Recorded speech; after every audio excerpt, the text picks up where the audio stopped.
શિક્ષણ મંત્રી ડોક્ટર કુબેરભાઈ ડિંડોરના હસ્તે ગાંધીનગર જિલ્લાના કુલ 90 શિક્ષણ સહાયકોને નિમણૂક પત્ર એનાયત કરાયા।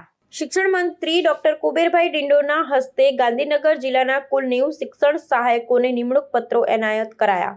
નવનિયુક્ત શિક્ષણ સહાયકોને અભિનંદન આપતા પ્રાથમિક, માધ્યમિક અને પ્રૌઢ શિક્ષણ મંત્રી ડોક્ટર કુબેરભાઈ ડિંડોરે જણાવ્યું હતું કે આજે હું શિક્ષણ મંત્રી તરીકે રાજ્યની સેવા કરી રહ્યો છું। તે મારા પ્રાથમિકથી લઈ માધ્યમિક, ઉચ્ચતર માધ્યમિક અને હાયર એજ્યુકેશન સુધીના ગુરુજનોને આભારી છે। વિદ્યાર્થીઓમાં જે સ્કિલ રહેલી હોય છે તેને ઓળખવાનું અને યોગ્ય દિશામાં માર્ગદર્શન આપવાનું કાર્ય આપણા શિક્ષકો કરતા હોય છે। આમ શિક્ષકો એ કોઈ પણ પદ કે પ્રતિષ્ઠા નહીં પરંતુ જવાબદારીનું કાર્ય છે।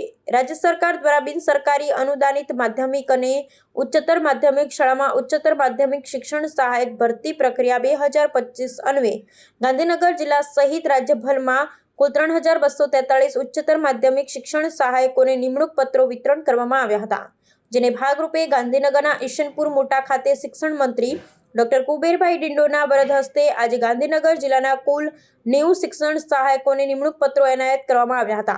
શિક્ષણ મંત્રીશ્રીએ કહ્યું કે સમગ્ર રાજ્યમાં 1515 સરકારી ઉચ્ચતર માધ્યમિક શિક્ષણ સહાયકો અને 3243 બિનસરકારી અનુદાનિત ઉચ્ચતર માધ્યમિક શિક્ષણ સહાયકો એમ કુલ 4758 શિક્ષણ સહાયકોને નિમણૂક પત્ર વિતરણ કરવામાં આવ્યા છે।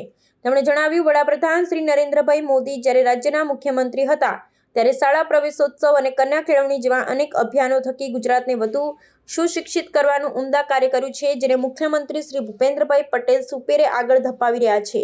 તેમણે કહ્યું, મુખ્યમંત્રી શ્રીના માર્ગદર્શનમાં શિક્ષણ વિભાગ થકી ઓનલાઈન અને પારદર્શક ભરતી દ્વારા દરેક ઉમેદવારને સમાન ન્યાય મળે તે માટે રાજ્ય સરકાર કટિબદ્ધ છે।